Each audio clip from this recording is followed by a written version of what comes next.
مهاجر از وطنم، بلب نیاید سخنم. سیلی برایم بزنید به نام افغان بودنم. جوری که دادم سایه ها پاک سوخ جان و تنم. جوری که دادم سایه ها پاک سوخ جان و تنم.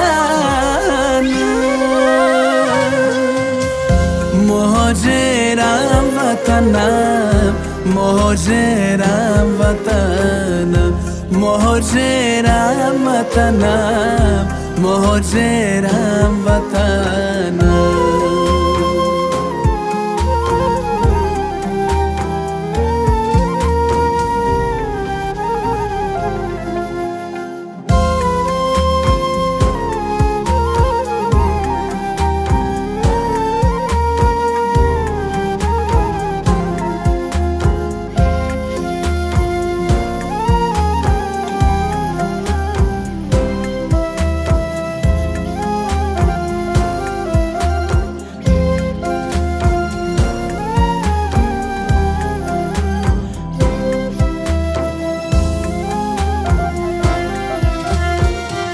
خسته از نام مهاجر، خسته هم از زبان تانه ها سیر گشته هم، از زبان تانه ها سیر گشته هم. من خانه و کاشانم ساختارم، در دیار به کسی پیر گشتم، در دیار به کسی پیر گشتم.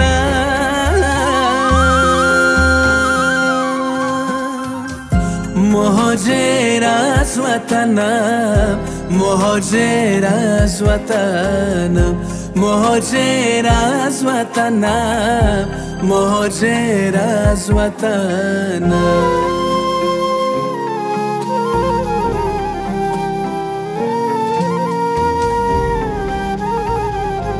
مهاجرم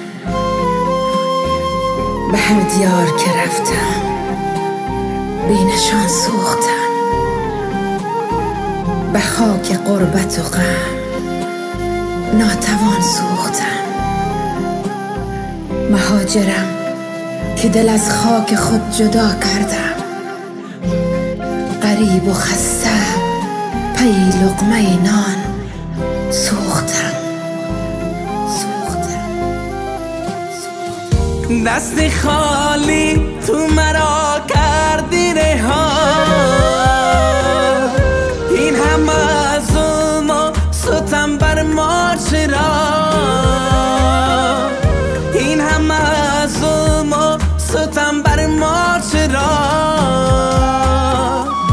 ما که انسان خدای ماست یکیست، هست و پرسان شود روز جزا، از تو پرسان شود روز جزا. مهاجرم وطنم، مهاجرم وطنم، مهاجرم وطنم، مهاجرم وطنم.